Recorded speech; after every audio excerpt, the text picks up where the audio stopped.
Metro রেলের কাজ দ্রুত এগোলেও পরিকল্পনায় নেই সংযোগ সড়ক, সেবা বঞ্চিত হওয়ার শঙ্কা। দেখা যাচ্ছে খুব কাছে মেট্রো রেলটা, তো ওখানে যে যাব তো যাওয়ার মতো এরকম রাস্তা নাই। ভাঙাচোরা রাস্তার জন্য যেতে আমাদের প্রায় রিক্সা দিয়ে 40-45 মিনিট লেগে যায়। চক্রাকার বাস সার্ভিস চালুর পরামর্শ, প্রকল্প শেষে 6 মাস আগে ভাববেন সংশ্লিষ্টরা। স্টেশনগুলি অলরেডি আমাদের কিন্তু আয়োজন ছাড়া হয়ে গেছে। এখন যে সম্ভাবনাগুলি আছে সেটাকেও যদি আমি অবহেলা করি তাহলে কিন্তু একটা অমার্জনীয় একটা কাজ হয়ে যাবে। মানুষ যাতে স্বাচ্ছন্দ্যে স্টেশনগুলোতে আসতে পারে একটা ব্যবস্থা নিশ্চিত করব। দেখছিলেন প্রধান শিরোনাম, দুপুরের সময় সঙ্গে আছে আমি কাজল আব্দুল্লাহ। এবার অন্যান্য শীর্ষ সংবাদ। আওয়ামী লীগ ক্ষমতায় না আসলে সমুদ্র সীমায় বাংলাদেশের অধিকার প্রতিষ্ঠিত হতো না। কোস্টগার্ডের 9টি জাহাজ ও একটি ঘাঁটির কমিশনিং অনুষ্ঠানে প্রধানমন্ত্রী। বিদেশ থেকে যাত্রীদের কোভিড নেগেটিভ সনদ বাধ্যতামূলক করার সিদ্ধান্ত, 2-1 দিনের মধ্যে প্রজ্ঞাপন। বিমানবন্দরে নার্স ও চিকিৎসক বাড়ানোর দাবি পরিচালকের।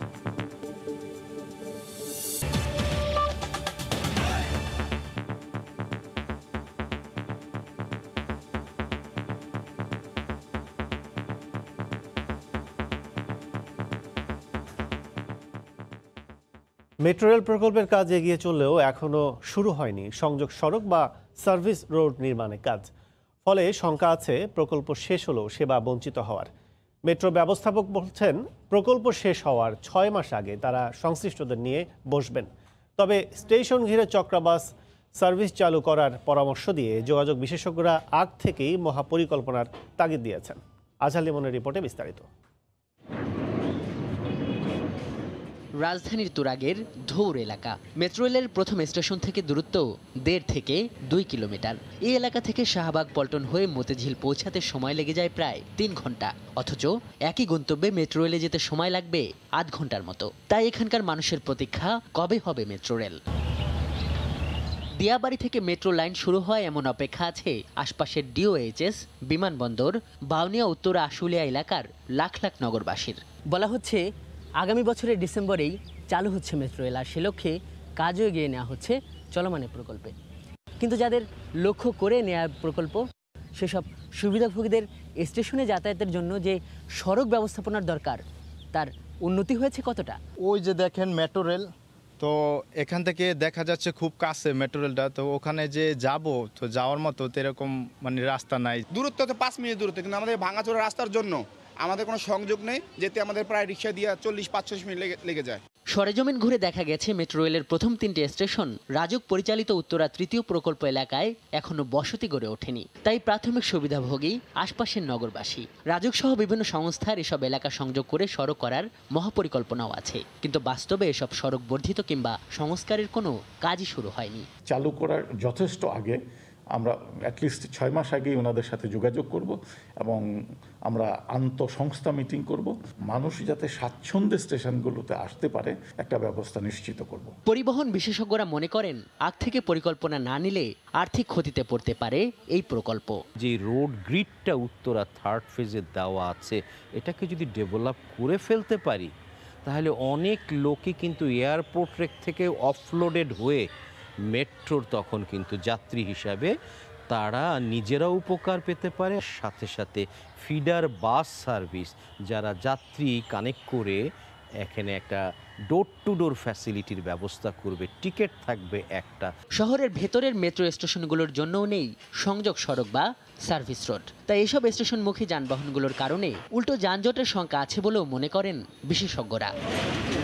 আজহার লিমন, সময় সংবাদ, ঢাকা। আওয়ামী লীগ সরকার ক্ষমতায় না এলে সমুদ্রের সীমায় বাংলাদেশের অধিকার প্রতিষ্ঠিত হতো না। আর সমুদ্র সম্পদ রক্ষার পাশাপাশি চোরাচালান ঠেকাতে কোস্টগার্ড গঠনে মূল ভূমিকা পালন করেছে আওয়ামী লীগ। সকালে চট্টগ্রামের পতেঙ্গায় বাংলাদেশ কোস্টগার্ডের 9টি জাহাজ ও একটি ঘাঁটির কমিশনিং অনুষ্ঠানে গণভবন থেকে ভিডিও কনফারেন্সে যোগ দিয়ে কথা বলেন প্রধানমন্ত্রী শেখ হাসিনা। পাশাপাশি সমুদ্র সম্পদকে দেশের অর্থনৈতিক উন্নয়নে কাজে লাগানোর আহ্বান জানান তিনি। শাখার টুপুর ক্যামেরায় বিস্তারিত জানাচ্ছেন কমল দে। গণভবন থেকে প্রধানমন্ত্রী শেখ হাসিনা যখন সুইচ টিপে একযোগে 9টি জাহাজ ও একটি ঘাটের কমিশনিং করেন, তখন চট্টগ্রামের পতেঙ্গায় কোস্টগার্ড ঘাটের পুরো জেটিতে উড়ছিল রঙিন কাগজ, ছিল রঙিন ধোঁয়া এবং আগুনের ফুলকি সহ নানা আয়োজন। বাহিনী হিসেবে প্রতিষ্ঠার দুযুগের মাথায় এসে স্মরণীয় দিন উদযাপন করল উপকূলরক্ষী কোস্টগার্ড। একদিনে একটি বাহিনীর বহরে এত জাহাজ সংযোজন এই প্রথম। আর উচ্ছ্বসিত প্রধানমন্ত্রী জানালেন, দেশের অর্থনৈতিক উন্নয়নে এই বাহিনীর অবদান। আমরা এখন যে সমুদ্র সীমা পেয়েছি, সেই সমুদ্র সম্পদ আমাদের অর্থনীতির উন্নয়নের কাজে আমরা লাগাবার একটা সুযোগ আমরা পেয়েছি। কাজে আমাদের চেষ্টাই হচ্ছে, কারণ বঙ্গোপসাগর অত্যন্ত গুরুত্বপূর্ণ একটি সাগর। বিশ্বের অনেক ব্যবসা বাণিজ্য এখান থেকেই চলাচল করে, সেদিক থেকে এখানে আমাদের অধিকারটা অত্যন্ত গুরুত্বপূর্ণ। 1994 সালে জাতীয় সংসদে বিরোধী দলে থাকা সত্ত্বেও আওয়ামী লীগ কোস্টগার্ড আইন পাশে তৎকালীন সরকারকে বাধ্য করেছিল বলে প্রধানমন্ত্রী শেখ হাসিনা তার বক্তব্যে তুলে ধরেন। সে সাথে প্রতিবেশী দেশ ভারত এবং মিয়ানমারের সাথে বন্ধুত্বপূর্ণ সম্পর্ক বজায় রেখে সমুদ্র সীমা জয়ের পর সম্পদ রক্ষায় কোস্টগার্ডের উন্নয়নে তার সরকারের পরিকল্পনার কথা জানান প্রধানমন্ত্রী শেখ হাসিনা। আমাদের উপকূলীয় অঞ্চলে যারা বাস করেন, আমাদের যে জেলাগুলি আছে, তাদের নিরাপত্তা এবং তাদের অর্থনৈতিক উন্নতিটাও আমাদের জন্য অত্যন্ত গুরুত্বপূর্ণ। তার কারণ তারা সবসময় অবহেলিত। কাজে সেদিকে লক্ষ্য রেখেই আমরা এই সমুদ্র সম্পদকে আমাদের অর্থনৈতিক উন্নয়নের কাজে লাগাতে চাই। সমুদ্র সম্পদকে আমরা আমাদের দেশের কাজে আমরা কীভাবে ব্যবহার করব, সে ব্যাপারেও আমরা ইতিমধ্যে আমাদের পরিকল্পনা আমরা নিয়েছি। 2014 সালে ইতালি সরকারের সাথে করা চুক্তির আলোকে 2017 সালে কমিশনিং হয়েছিল কোস্টগার্ড জাহাজ সৈয়দ নজরুল ইসলাম এবং তাজউদ্দিনের। আর এবার হলো কোস্টগার্ড জাহাজ ক্যাপ্টেন মনসুর আলী ও কামরুজ্জামান। এই 9টা জাহাজের সংযোজন কোস্টগার্ডের ইতিহাসে এই যাবৎকাল সর্ববৃহৎ সংযোজন, যার কারণে আমাদের উপকূল অঞ্চলে এই জাহাজগুলো সংযোজনের ফলে আমাদের উপজেলাকে চুরি ডাকাতি আমরা সম্পূর্ণ একদম নিয়ন্ত্রণ করতে পেরেছি। কমিশনিং হওয়া জাহাজগুলো 87 মিটার দীর্ঘ এবং রয়েছে অত্যাধুনিক কামান। উপকূল রক্ষী কোস্টগার্ডের বহরে যুক্ত হওয়া 9টি জাহাজের মধ্যে অবাক করা বিষয় হলো 5টি জাহাজ তৈরি হয়েছে এই বাংলাদেশে। মূলত নৌবাহিনী তত্ত্বাবধানে পরিচালিত খুলনা এবং নারায়ণগঞ্জের শিপইয়ার্ডে তৈরি করা হয়েছে এই 5টি জাহাজ। কমিশনিং শেষে আগামী কয়েকদিনের মধ্যে নদী এবং সমুদ্র সম্পদ সংরক্ষণে এই জাহাজগুলো কাজ শুরু করবে। চট্টগ্রামের কোস্টগার্ড ঘাঁটি থেকে কমল দে, সময় সংবাদ। কোস্টগার্ডকে দেয়া 9টি জাহাজের মধ্যে 5টি নির্মাণ করা হয়েছে বাংলাদেশে। নিজস্ব প্রযুক্তি এবং কারিগরি দক্ষতায় তৈরি করা এসব অত্যাধুনিক জাহাজ বাহিনীর সক্ষমতা বৃদ্ধিতে অবদান রাখবে। পাশাপাশি দেশের সমুদ্র সম্পদ রক্ষা ও ব্লু ইকোনমিক জোনের স্বপ্ন বাস্তবায়নে অবদান রেখে এগিয়ে নেবে দেশের অর্থনীতিকেও। এর মধ্য দিয়ে দেশের জাহাজ তৈরি শিল্প আবারও এক জানান দিল নিজেদের সক্ষমতা। আতিকুর রহমান তমালের রিপোর্ট। সমুদ্রের নীল জলরাশিতে যেন ভাসমান 9টি শুভ্র রাজহাঁস। বাতাসে দোলে সদ্য জল সম্পদের নিরাপত্তার দায়িত্ব নেয়া জলযানগুলো। কোনো বাহিনীতে একদিনে একসঙ্গে 9টি জাহাজ এবং একটি ঘাটের কমিশনিং যেমন নজিরবিহীন, তেমনি 9টির মধ্যে 5টি জাহাজই তৈরি হয়েছে বাংলাদেশে। এমন ঘটনাও অনন্য। এই জলযানগুলো পুরোপুরি নির্মিত হয়েছে দেশের নিজস্ব জাহাজ নির্মাণকারী প্রতিষ্ঠানে। সবুজ বাংলা, শ্যামল বাংলা, অপরাজয় বাংলা, সোনার বাংলা এবং স্বাধীন বাংলা নামের এসব জাহাজ সাশ্রয় করল নিজস্ব অর্থনীতি। অত্যাধুনিক প্রযুক্তির জাহাজগুলো অভ্যন্তরীণ জলসীমার আইন শৃঙ্খলা রক্ষা এবং জনসেবার কাজে অবদান রাখবে। সেগুলোর মধ্য দিয়ে সমুদ্র উপকূল এলাকায় টহল দেয়া ছাড়াও ব্লু ইকোনমিক জোনের স্বপ্ন বাস্তবায়নে এগুবে আরও এক ধাপ। বিশাল সমুদ্র এলাকার 1,18,813 বর্গ কিলোমিটার সীমানা 200 নটিক্যাল এক্সক্লুসিভ জোন এলাকায় সার্বভৌমত্ব রক্ষায় নিজ দেশের জাহাজ শিল্পেরও এক সাহসী অবদান। প্রাচীনকাল থেকেই নৌকা ও জাহাজ তৈরিতে খ্যাতি আছে বাংলাদেশের। মুঘল আমলেও বাংলার জাহাজ এবং নৌকা বিশেষ খ্যাতি অর্জন করে। সেই সক্ষমতার ঐতিহ্যকে আবারও মনে করিয়ে দিল দেশীয় এই 5 জাহাজ। আতিকুর রহমান তমাল, সময় সংবাদ, ঢাকা। সংগঠনের হারানো ঐতিহ্য ফিরিয়ে এনে ভাবমূর্তি অক্ষুণ্ণ রাখতে কাজ করবে যুবলীগ। পূর্ণাঙ্গ কমিটি ঘোষণার পর বঙ্গবন্ধু শেখ মুজিবুর রহমানের প্রতিকৃতিতে শ্রদ্ধা নিবেদন করে কথা বলেন যুবলীগ চেয়ারম্যান শেখ ফজলে শামস পরশ। সকালে রাজধানী ধানমন্ডি 32 নম্বরে বঙ্গবন্ধুর প্রতিকৃতিতে ও পরে বনানী কবরস্থানে 15 আগস্ট নিহতদের প্রতি শ্রদ্ধা জানান 201 সদস্য বিশিষ্ট কমিটি। সংগঠনের চেয়ারম্যান শেখ ফজলে শামস পরশ বলেন, অসাম্প্রতিক বাংলাদেশ বিনির্মাণে বঙ্গবন্ধুর আদর্শ অনুসরণ করবে কার্যনির্বাহী কমিটি। বঙ্গবন্ধুর ভাস্কর্য অপসারণে ইসলামী শাসনতন্ত্র আন্দোলনের দাবি পর্যবেক্ষণ করে সাংগঠনিক সিদ্ধান্ত নেওয়ার কথাও জানান তিনি। এদিকে সংগঠনের সাধারণ সম্পাদক মাইনুল হাসান খান নিখিল বলেন, তৃণমূলকে আরও শক্তিশালী করা হবে। মানবতার কারণে আমরা সর্বদাই প্রস্তুত। যদি এই মানুষের অকল্যাণের জন্য যদি কেউ ভূমিকায় যায়, সে ব্যাপারে আমরা প্রতিরোধ করার জন্য সর্বদা প্রস্তুত থাকব। এমন একটা সংগঠন আমার মনে হয় আমরা সৃষ্টি করতে পেরেছি এই কমিটির মাধ্যমে, যেটা মেধাসম্পন্ন একটা কমিটি এবং যেটার মধ্যে দেশপ্রেমিক যুবনেতারা রয়েছে, এবং এই কমিটি দেশবাসীর প্রত্যাশা সম্পূর্ণভাবে পূরণ করবে। দুপুরের সময় আরও থাকছে। ফেসবুক, গুগল, ইউটিউব থেকে এখনই ভ্যাট পাচ্ছে না বাংলাদেশ। সিঙ্গাপুর বাংলাদেশ দ্বিপক্ষীয় বিনিয়োগ চুক্তি প্রধান বাধা, মানতে নারাজ মন্ত্রী।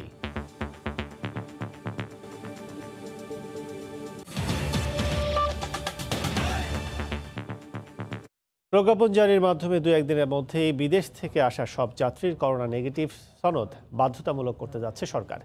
এই তথ্য দিয়ে স্বাস্থ্য অধিদপ্তরের মহাপরিচালক জানিয়েছেন, বিমানবন্দরে শিগগিরই নতুন করে বসতে যাচ্ছে আরও 4টি থার্মাল স্ক্যানার। সকালে হযরত শাহজালাল আন্তর্জাতিক বিমানবন্দরে ক্রাইসিস ম্যানেজমেন্ট কমিটির সভা শেষে কথা বলেন তিনি। এ সময় বিমানবন্দর পরিচালক জানান, শুধু প্রজ্ঞাপন নয়, বরং যাত্রীদের সর্বোচ্চ সুরক্ষা নিশ্চিতে বাড়াতে হবে নার্স ও চিকিৎসক। বৈঠকে করোনার দ্বিতীয় সংক্রমণ মোকাবিলায় বিমানবন্দরের প্রস্তুতি ও করণীয় নিয়ে আলোচনা করেন নীতি নির্ধারকরা।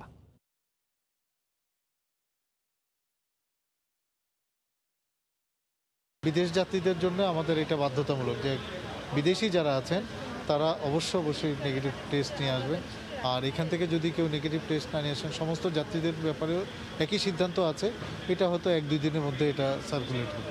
স্ক্যানার 4টা আছে, আমাদের স্টোরে আছে। আমরা অতি দ্রুত এগুলোকে লাগিয়ে দেওয়ার ব্যবস্থা করি। নার্স দরকার, ওয়ার্ড বয় দরকার, সেই বিষয়গুলি ওনাকে অফিসিয়ালি জানানো হয়েছে। তো উনি এই বিষয়ে পদক্ষেপ নেবেন। তো কিছুদিনের মধ্যে আমরা একটা সুনির্দিষ্ট দিক নির্দেশনা পাবো যে কোভিড নেগেটিভ সার্টিফিকেট ছাড়া বাংলাদেশে কেউ প্রবেশ করতে পারবে না। এই মুহূর্তে হযরত শাহজালাল আন্তর্জাতিক বিমানবন্দরে আছেন রিপোর্টার হাজেরা শিউলি। বিস্তারিত জানতে সরাসরি চলে যাচ্ছে তার কাছে। শিউলি। কাজল, আপনি জানেন যে করোনার দ্বিতীয় সংক্রমণ মোকাবেলায় সারা বিশ্বে নানা ধরনের প্রস্তুতি চলছে এবং কোনো দেশ, ইউরোপের দেশগুলোতে কিন্তু লকডাউনও শুরু হয়েছে আংশিক। তো এরই অংশ হিসাবে আমাদের দেশেও যেন দ্বিতীয় ধাপে করোনা সংক্রমণ ব্যাপকভাবে ছড়িয়ে পড়তে না পারে, সেজন্য স্বাস্থ্য অধিদপ্তর, বিমানবন্দর কর্তৃপক্ষ সহ সরকারি বিভিন্ন সংস্থায় এরই মধ্যে নানা ধরনের উদ্যোগ নেওয়া শুরু করেছে, যাতে স্বাস্থ্যবিধি নিশ্চিত করা যায় এবং বিদেশগামী যাত্রীদের মাধ্যমে আমাদের দেশে আবারও নতুন করে করোনা সংক্রমণ যেন ব্যাপকভাবে ছড়িয়ে না পড়ে। এবং আজকে স্বাস্থ্য অধিদপ্তর মহাপরিচালকের উপস্থিতিতে বিমানবন্দরে ক্রাইসিস ম্যানেজমেন্ট কমিটির একটি সভাও হয়েছে এই বিষয়ে। আপনারা জানেন যে বর্তমানে বাংলাদেশে বিদেশ থেকে যারা আসেন তাদের জন্য কোভিড নেগেটিভ সনদ নিয়ে আসতে হয়, তবে এখনও কোভিড নেগেটিভ সনদের বিষয়টি বাধ্যতামূলক না হওয়ার কারণে অনেক সময় কিন্তু অনেকে কোভিড পজিটিভ যাত্রীও কিন্তু চলে আসেন এবং তাদেরকে প্রাতিষ্ঠানিক কোয়ারেন্টাইনে বা পরবর্তীতে হাসপাতালে পাঠাতে হয়। এবং অন্যান্য দেশে যেমনটি বিদেশ থেকে যারা যান তাদের ক্ষেত্রে নিজ খরচে হোটেলে বা কোয়ারেন্টাইনে থাকতে হয়, আমাদের দেশে কিন্তু সেটি এখন আমাদের দেশে সে ধরনের কোনো ব্যবস্থা নেই। তবে সরকারি খরচেই কিন্তু প্রাতিষ্ঠানিক কোয়ারেন্টাইনে রাখা হয় যারা সনদ নিয়ে না আসেন। তবে দ্বিতীয় ধাপের যেন এই সংক্রমণ যেন বাড়তে না পারে, সে কারণেই সরকার নীতিগতভাবে সিদ্ধান্ত নিয়েছে যে কোভিড নেগেটিভ সনদ বিদেশ থেকে আগত সব যাত্রীদের জন্য বাধ্যতামূলক করে দেওয়া হবে। এবং স্বাস্থ্য অধিদপ্তরের মহাপরিচালক জানিয়েছেন যে 2-1 দিনের মাধ্যমে এ বিষয়ে পররাষ্ট্র মন্ত্রণালয় প্রজ্ঞাপন জারি করবে এবং তিনি আরও বলেছেন যে যাত্রীদেরকে কষ্ট না দিয়েই যেন স্বাস্থ্যবিধি নিশ্চিত করা যায় এবং প্রাতিষ্ঠানিক যে কোয়ারেন্টাইন সেন্টার আছে সেখানে যেন যাত্রীদের করোনা টেস্ট করা যায়, সেই বিষয়গুলো নিয়ে প্রক্রিয়া চলছে। এবং যেসব যাত্রী যদিও বাধ্যতামূলক করা হবে, এরপরে যদি কোনো যাত্রী সনদ নিয়ে না আসেন তাদেরকে যেন প্রাতিষ্ঠানিক কোয়ারেন্টাইন সেন্টারে করোনা টেস্ট করে তাদেরকে রিলিজ করা যায়, সেই বিষয়ে উদ্যোগ নেওয়া হবে। স্বাস্থ্য এবং বিমানবন্দর পরিচালক জানিয়েছেন যে এই ব্যবস্থাগুলো নেওয়া হলে স্বাস্থ্য পরীক্ষার যে বিষয়টি সেটি আরও শক্তিশালী হবে এবং এখানে নার্স ও অন্যান্য লোকবল আরও বাড়াতে হবে এবং এই বিষয়ে স্বাস্থ্য অধিদপ্তর পদক্ষেপ নেবে বলে তিনি প্রত্যাশা ব্যক্ত করেছেন। কাজল, এই ছিল আমার কাছে বিমানবন্দর থেকে এখনকার মধ্যে সবশেষ। শাহজালাল আন্তর্জাতিক বিমানবন্দরের স্বাস্থ্য সুরক্ষা নিশ্চিতের সবশেষ অবস্থা জানাচ্ছেন সহকর্মী হাজেরা শিউলি। শীত আসতে না আসতেই স্বাস্থ্যবিধি না মানার কারণে চট্টগ্রামে আবারও বাড়ছে করোনায় আক্রান্ত রোগীর সংখ্যা। এক সপ্তাহে প্রতিদিন শতাধিক শনাক্ত হয়েছেন। সামাজিক ও ধর্মীয় অনুষ্ঠান বেড়ে যাওয়ায় করোনার দ্বিতীয় ঢেউ ইতিমধ্যে শুরু হয়ে গেছে বলে মনে করেন স্বাস্থ্য ও জনস্বাস্থ্য বিশেষজ্ঞরা। বিস্তারিত জানাচ্ছেন পার্থ প্রতিম বিশ্বাস। শীতের মৌসুম শুরু হওয়ার সাথে সাথে চট্টগ্রামে করোনা আক্রান্ত রোগীর সংখ্যা দিন দিন বাড়ছে। এক মাস আগে দৈনিক আক্রান্ত হতো 40 থেকে 50 জন, কিন্তু গত 5 দিনে করোনা পরীক্ষার ভিড় যেমন বেড়েছে তেমনি আক্রান্ত রোগীর সংখ্যা শতাধিক ছাড়িয়েছে। গত 13 নভেম্বর 1062টি নমুনা পরীক্ষায় নতুন করে 146 জন আক্রান্ত হয়েছে। শীতের প্রকোপ বাড়ায় ও স্বাস্থ্যবিধি না মানার কারণে করোনা আক্রান্ত রোগীর সংখ্যা বাড়ছে বলে মনে করেন জনস্বাস্থ্য বিশেষজ্ঞরা। লোকজন যেভাবে খুব সাহসিকতার সাথে রাস্তাঘাটে মাস্ক ছাড়া চলতেছে, বিভিন্ন সমাবেশে যেভাবে মাস্ক ছাড়া আছে, করোনা ছড়ানোর কারণ হবে সেটা। গত 3 মাস ধরে করোনা আক্রান্তের হার ছিল 6 থেকে 8%, তবে কয়েকদিনে তা 13%-এ উঠে এসেছে। শীত শুরু হলে এই করোনা ভাইরাস আক্রান্ত রোগীর সংখ্যা বেড়ে যাবে, সে আশঙ্কাই সত্যি হতে চলেছে। সঠিক স্বাস্থ্যবিধি মানার পাশাপাশি মাস্ক পরা বাধ্যতামূলক করা না গেলে করোনার দ্বিতীয় ঢেউ রোধ করা সম্ভব হবে না বলে মনে করেন সিভিল সার্জন। জনবল এবং অবকাঠামো দিয়ে কোভিড-19 আক্রান্ত রোগীদের সেবা দেওয়ার মতো কিন্তু আমাদের সামর্থ্য নেই। চট্টগ্রামে প্রথম করোনা শনাক্ত হয়েছিল গত 3রা এপ্রিল। বর্তমানে মোট আক্রান্তের সংখ্যা বেড়ে দাঁড়িয়েছে 22,500। পার্থ প্রতিম বিশ্বাস, সময় সংবাদ, চট্টগ্রাম। উচ্চ আদালত নির্দেশ দিলেও এখনই ফেসবুক, গুগল, ইউটিউব থেকে ভ্যাট পাচ্ছে না বাংলাদেশ। এক্ষেত্রে সিঙ্গাপুর বাংলাদেশের মধ্যে দ্বিপক্ষীয় বিনিয়োগ চুক্তিকেই বাধা হিসেবে দেখছেন আইন বিশেষজ্ঞরা। যদিও চুক্তিতে পার পাওয়ার সুযোগ নেই বলে জানান ডাক টেলিযোগাযোগ মন্ত্রী। শুভ খানের রিপোর্ট। তথ্যের চাহিদা পূরণে অনলাইনে সংবাদপত্র পড়া কিংবা সামাজিক যোগাযোগ মাধ্যম ফেসবুক ব্রাউজিংয়ে হরহামেশায় চোখে পড়ে দেশীয় প্রতিষ্ঠানের বিজ্ঞাপন। আবার অনলাইন ভিডিও শেয়ারিং প্ল্যাটফর্ম ইউটিউবেও দেশীয় বিজ্ঞাপনের হার দিন দিন বাড়ছে। বেসিসের তথ্যমতে ফেসবুক, গুগল, ইউটিউবে বিজ্ঞাপন বাবদ বছরে প্রায় 2000 কোটি টাকা যাচ্ছে, অথচ উল্লেখযোগ্য রাজস্ব পাচ্ছে না সরকার। এ অবস্থায় ফেসবুক, গুগল থেকে ভ্যাট আদায়ে এনবিআরকে নির্দেশ দিয়েছেন হাইকোর্ট। আইনজীবীরা বলছেন সিঙ্গাপুর ও বাংলাদেশের মধ্যে দ্বিপক্ষীয় বিনিয়োগ চুক্তি রয়েছে। এই চুক্তির আওতায় ফেসবুক, গুগল সিঙ্গাপুরে অফিস চালু করে বাংলাদেশে সেবা দিচ্ছে। সেক্ষেত্রে সিঙ্গাপুরে কর পরিশোধ করলে বাংলাদেশকে শুল্ক দিতে হবে না। যেহেতু বাইলেটারাল এগ্রিমেন্ট আছে, সেই বেসিসে ওরা যদি সিঙ্গাপুরে ট্যাক্স দিয়ে থাকে তাহলে আমাদের এখানে ট্যাক্স এক্সেম্পট, কারণ ওর যদি ট্যাক্স দেয় তাহলে ওর জন্য ডাবল ট্যাক্সেশন হয়। তবে এই যুক্তি মানতে নারাজ ডাক ও টেলিযোগাযোগ মন্ত্রী। ফেসবুক অরিজিনালি ইউএস কোম্পানি, যদি সিঙ্গাপুরিয়ান কোম্পানি হতো তাহলে আমরা এই যুক্তিটা মানতে পারতাম। এইসব খোরা যুক্তি আমার মনে হয় না যে আমাদের কাছে গ্রহণযোগ্য। আর সুনির্দিষ্ট পদক্ষেপের কথা জানাতে পারেনি জাতীয় রাজস্ব বোর্ড। পেপারে দেখেছি যে হাইকোর্টের রায় এদের কাছ থেকে আদায় করা হোক, এবং অফিসিয়ালি রায় মনে হয় এখনো রায়ের কপিটা আমাদের কাছে আসে নাই, এখনো আসলে আমরা ডিটেলস দেখে নেব। এ বিষয়ে ফেসবুকের নবনিযুক্ত বাংলাদেশ বিষয়ক কর্মকর্তা সাবহানাস রশিদ দিয়ার সঙ্গে যোগাযোগের চেষ্টা করা হলেও কোনো জবাব পাওয়া যায়নি। শুভ খান, সময় সংবাদ, ঢাকা। কর জমা দেওয়ার প্রক্রিয়াকে ঝামেলার বিষয় মনে করেন বেশিরভাগ মানুষ। কর অঞ্চল 6-এর কার্যালয়ে রিটার্ন দাখিল সফটওয়্যারের উদ্বোধন অনুষ্ঠানে এমন মন্তব্য করেন এনবিআর চেয়ারম্যান। অটোমেশন পদ্ধতি এটাকে সহজ করবে বলে উল্লেখ করেন তিনি। অনুষ্ঠানে এনবিআর চেয়ারম্যান জানান, করোনার কারণে অটোমেশনের কাজ পিছিয়ে গেলেও আগামী বছর সব করাঞ্চলে অনলাইন সুবিধা দেওয়া যাবে। করাঞ্চল 6-এ চালু হওয়া সফটওয়্যারে 4 লাখ টাকার কম আয় ও 40 লাখ টাকার কর সম্পদের করদাতারা অনলাইনে এক পাতার ফর্ম পূরণে রিটার্ন জমা দিতে পারবেন। অন্যদের আরও বিস্তারিত তথ্য দিয়ে ফর্ম পূরণ করতে হবে। সব মিলে এই কর অঞ্চলে 1,35,000 করদাতা অনলাইনে কর দিতে পারবেন। জমা দেওয়ার সাথে সাথে অনলাইনের রিটার্নের প্রাপ্তি স্বীকারপত্রও পেয়ে যাবেন করদাতারা।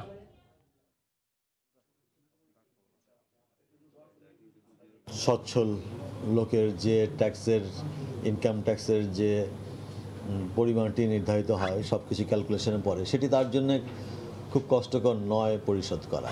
তার জন্য কষ্টকর হলো এই পরিশোধ করার পদ্ধতির মধ্যে দিয়ে যে পরিশোধ করার বিষয়টি কষ্টকর। আমরা ধরে নিয়েছি যে এই রিটার্ন সাবমিশন যদি করা যায় তাহলে এটার নেটের পরিমাণ, নেট বৃদ্ধি পাবে।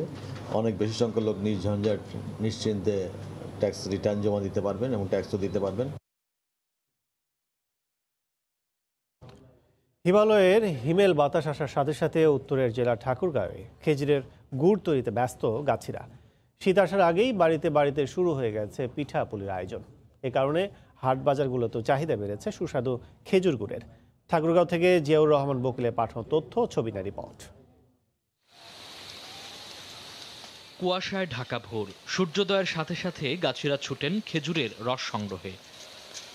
সারি সারি গাছে ঝুলিয়ে রাখা মাটির হাঁড়িতে সারা রাত ফোঁটা ফোঁটা করে জমা রস নামাতে থাকেন গাছিরা। এরপর জড়ো করেন রসের হাঁড়িগুলো। রস সংগ্রহ শেষ হলে হাঁড়িগুলো নিয়ে ছুটেন চুলার কাছে। ছাঁকনিতে ঢেলে চুলার উপর বড় বড় টিনের পাত্রে জমিয়ে গুড় তৈরির পালা শুরু হয়। খড়কুটোর ঘণ্টাখানেকের জালে রস ঘন হয়ে রূপ নিতে থাকে গুড়ে। গরম ঘন রস নামিয়ে ছোট ছোট খাঁচে ঢেলে গুড়ের চাকা তৈরি করা হয়। ঠান্ডা হলেই শক্ত গুড়ে রূপ নেয়। কাতি মাসের প্রথমের দিকে এখানে আসছি, এসে এই ধরনের গাছের কাজ শুরু করেছি। আমরা গুড়গুলো পরিষ্কার পরিচ্ছন্ন করে তৈরি করি এবং বাজারে সেগুলো সেল করি। এখানে রসও খাওয়া যাচ্ছে, গুড়টাও পাইতেছি, ঘ্রাণ পাওয়া যাচ্ছে। এখানে বোঝা যাচ্ছে যে এটা অরিজিনাল গুড়। রাজশাহী জেলার গাছিরা ঠাকুরগাঁও সদর উপজেলার নারগুন ইউনিয়নের বোচাপুকুর গ্রামে সুগার মিলের খেজুর গাছ চুক্তিতে লিজ নিয়ে এই গুড় তৈরি করেন। 15-20 জন লোক আমরা এই গাছের উপর খাটতে পারছি। তো আশা করছি যে এই 4 মাস আমরা কাজ করলে পারে এখনো অনেকগুলি টাকা আমরা কামাই করতে পারবো। উদ্যোক্তা রবিউল জানান, শীতের 4 মাস 5 শতাধিক খেজুর গাছ 20,000 টাকায় লিজ নিয়ে প্রতিদিন গড়ে 120 কেজি গুড় উৎপাদন করছেন। আর পাইকারিতে প্রতি কেজি গুড় বিক্রি করেন 110 টাকা কেজি। সময় সংবাদ, ঠাকুরগাঁও। কিংবদন্তি অভিনেতা সৌমিত্র চট্টোপাধ্যায় মারা গেছেন, সে খবর জানাতে সবশেষ অবস্থা জানাতে কলকাতা থেকে আমাদের সাথে যোগ দিয়েছিলেন সুব্রত আচার্য। ধন্যবাদ কাজল। আপনি জানেন যে ভারতীয় সময় দুপুর 12টা 15 বাংলা চলচ্চিত্রের কিংবদন্তি অভিনেতা সৌমিত্র চট্টোপাধ্যায় শেষ নিঃশ্বাস ত্যাগ করেছেন। আপনি জানেন যে 6 অক্টোবর কোভিড পজিটিভ হয়ে মধ্য কলকাতার বেলভিউ হাসপাতালে তিনি চিকিৎসার জন্য ভর্তি হয়েছিলেন এবং তারপর 40 দিন মৃত্যুর সঙ্গে লড়ে কিন্তু আজকে শেষ নিঃশ্বাস ত্যাগ করেছেন। আপনি জানেন ইতিমধ্যেই মুখ্যমন্ত্রী মমতা বন্দ্যোপাধ্যায় হাসপাতালে এসেছিলেন এবং তিনি কিন্তু তার শেষ কৃত্যানুষ্ঠানের সূচি প্রকাশ করেছেন। দুপুর 2টোর সময়, স্থানীয় দুপুর 2টোর সময় কিন্তু তাকে তার মরদেহ হাসপাতাল থেকে নিয়ে যাওয়া হবে দক্ষিণ কলকাতার যে গল্ফ গ্রিন তার বাসভবন, সেখানে কিছুক্ষণ রাখার পর আপনি জানেন যে সেখানে তার কন্যা পৌলমী বসু সহ তার স্বজনরা রয়েছেন এবং দীর্ঘদিন ধরে তিনি সেখানেই বসবাস করতেন। সেখান থেকে নিয়ে যাওয়া হবে টেকনিশিয়ান স্টুডিওতে, চলচ্চিত্রের যেটাকে আতুর ঘর বলা হয় সেই স্টুডিওতে, যেখান থেকে চলচ্চিত্রের বিভিন্ন অভিনেতা অভিনেত্রীরা যেখানে সারাদিন থাকেন সেই টেকনিশিয়ান স্টুডিও। সেই টেকনিশিয়ান স্টুডিও থেকে নিয়ে যাওয়া হবে রবীন্দ্র সদন সাধারণ তার ভক্তদের শ্রদ্ধা জ্ঞাপনের জন্য এবং সেখান থেকে কিন্তু তার মরদেহ নিয়ে যাওয়া হবে দক্ষিণ কলকাতার কেওড়াতলা মহাশ্মশানে এবং সেখানে রাষ্ট্রীয় মর্যাদায় গান সঙ্গীতের মাধ্যমে তার শেষ কৃত্যানুষ্ঠান কিন্তু সম্পন্ন হবে। কাজল, আপনি জানিয়ে রাখি যে এই কিংবদন্তির প্রয়াণে কিন্তু ভারতের চলচ্চিত্র জগতে মহলেই নয়, শুধু তার ভক্তদের কিন্তু শোক প্রকাশ করে ইতিমধ্যেই বিভিন্ন সামাজিক যোগাযোগ মাধ্যমে শোক প্রকাশ করতে শুরু করেছেন। তো কাজল, এই ছিল আমার কাছে পশ্চিমবঙ্গের যে এই সৌমিত্র চট্টোপাধ্যায়ের প্রয়াণ পরবর্তী যে কর্মসূচি, আমার কাছে থাকা সবশেষ। কাজল, কলকাতা থেকে আমাদের সাথে যোগ দিয়েছিলেন সহকর্মী সুব্রত আচার্য। এ পর্যায়ে শীর্ষ সংবাদ জানিয়ে দিচ্ছি আরেকবার। মেট্রো রেলের কাজ এগিয়ে চললেও সংযোগ সড়ক না হয় সেবা বঞ্চিত হওয়ার শঙ্কা। চক্রাকার বাস সার্ভিস চালু পরামর্শ, প্রকল্প শেষে 6 মাস আগে ভাববেন সংশ্লিষ্টরা। আওয়ামী লীগ ক্ষমতায় না আসলে সমুদ্রের সীমায় বাংলাদেশের অধিকার প্রতিষ্ঠিত হতো না। কোস্টগার্ডের 9টি জাহাজ ও একটি ঘাটির কমিশনিং অনুষ্ঠানে প্রধানমন্ত্রী।